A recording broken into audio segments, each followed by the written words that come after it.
Hello everyone, this is Bhargav Suman and I am from second CSCA section and my roll number is 564. Today in this session, I am going to deal with the topic Introduction to Machine Learning. So let's have a look about the topics that I am going to discuss in this session. So a brief introduction about the definition and the history of machine learning, the classifications of machine learning or the types of machine learning and their applications. So let's start the session by understanding the words machine, what is a machine and what is a learning. What is a machine? A machine is a device or a hardware component that makes a task easier and faster to get better output. Whereas the word learning refers to the ability to improve one's behavior with experience. Although these two words have different perspectives, when combined together, a new knowledge of study have been evolved in artificial intelligence, and that is machine learning. So, what is a machine learning? Machine learning is the knowledge of building computer systems that automatically improves their ability to perform a task based on experience. It is considered as a subfield of artificial intelligence and is broadly defined as the capability of a machine to imitate the intelligent human behavior. So, why did the concept of machine learning was actually introduced?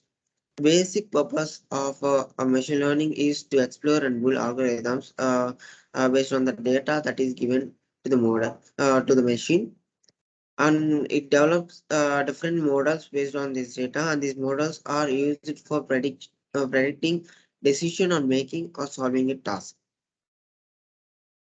But go back to the history during 1950s, Sir Arthur Samuel, who was a pioneer of artificial intelligence and an employee at IBM, developed the first machine learning program that plays championship level checkers game. And it is considered that he was the person who coined the term machine learning in 1957. So let's look at the classification of machine learning. The machine learning was majorly classified into three different types of learnings, and those are supervised learning, unsupervised learning, and reinforcement learning. So let's look at these types of learnings one by one.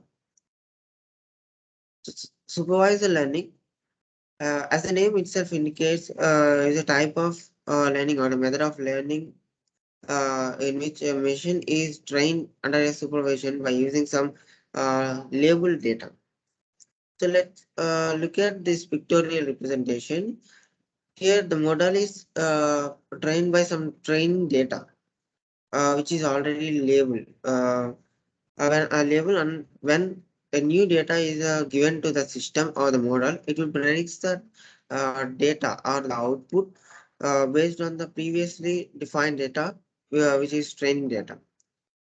The algorithmic notation of this supervised learning is y is equal to f of x, where y is the required output and x is the input data, that is the training data. Since the supervised learning has some drawbacks, that is, it cannot handle the large amount of data and cannot cluster data by figuring out its features on its own. And sometimes, if the input doesn't matches with the training data, then the output may be inappropriate. And the real-time applications of the supervised learning is risk assessment. This is used to assess the risk in financial services and in insurance domains. And image classification is one of the key use cases of demonstrating supervised machine learning. Fraud detection to identify whether the transactions made by the user are authentic or not. And visual recognition is the ability of a machine learning model to identify objects, places, people, actions, and images. To overcome the drawbacks of the supervised learning, we are introduced to unsupervised learning. In unsupervised learning, the machine uses unlabeled data and learns on itself without any supervision. The machine tries to find a pattern in the unlabeled data and gives a response. In supervised learning, we we only provide the data to the machine or the model, and the system generates the output on its own by forming clusters, or we can say by forming groups of similar data. For example, when some quantity of pens and pencils are taken together, you can separate the pens and pencils based on its features.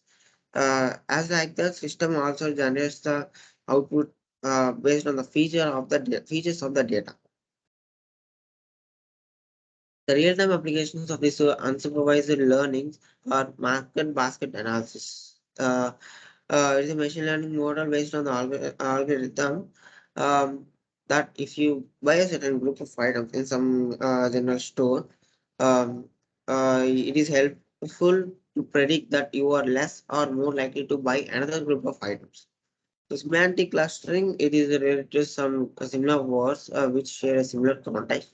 And delivery store optimization, um, it is mostly related to trading and marketing sector. It is used to predict the demand and supply within the customers and identifying accident-prone areas. So here is a small pictorial representation for better understanding the difference between supervised and unsupervised learning. In supervised learning, we use the label data to train the model. Okay, to train the model, we use label data, whereas in unsupervised learning, we use non-label data. In supervised learning, the model will get the feedback directly from the training data, whereas in unsupervised learning, the machine can't take the feedback from the training data because it is non-labeled. In supervised learning, the machine or the model will predict the output from the label data by using the training data, you can say. Whereas in unsupervised learning, it just find the hidden structures based on the features of the data by on its own, by forming clusters or we can say by forming groups. And the third thing is the reinforcement learning. Reinforcement learning is an important type of machine learning where an agent learns how to behave in an environment by performing actions and seeing the results. Generally, by for simpler, better understanding, for better understanding in simpler terms, we can say reinforcement learning is a method of learning in which system can be trained by on its own from the feedback given by an external agent from his experience with the environment. For example, uh, if you are riding a bicycle, if you are consider you are participating in a cycle race, you are riding a bicycle. So the speed of the bicycle will be maintained according to the situation or the position. Um, that means when you are taking a turning, the speed of the cycle will be minimized, and when you are going on a straight line, the speed of the cycle will be maximized. So that is the example. This is a case of reinforcement learning, in which the speed of the cycle is changing according to the environment. So let's look at the some real world applications of reinforcement learning. Reinforcement learning applications are in different sectors. For example, in the health sector, um, it is used in automated medical diagnosis and also in robotic surgeries, robotics for defect inspection and inventory management, and also used in marketing and natural language processing. So let's have a quick revise about the base supervised learning, unsupervised learning, and reinforcement learning by this table structure. So in supervised learning, the data provided is labeled data and is it is solve regression and classification problems, and it is done under some external supervision and solves problems by mapping label input to known output. Whereas in unsupervised learning, the data given will be unlabeled data and is used to solve association and clustering problems, and there will be no supervision and solves problems by understanding patterns and discovering output. Whereas in reinforcement learning, the machine learns from its environment using rewards and errors. That means by taking feedback from the agent, right? And is used to solve reward-based problems, and there will be no supervision and follows trial and error problem solving approach. So I think you can get some basic idea about what machine learning is and the types of machine learning. Um, so this is all for this session, and thank you.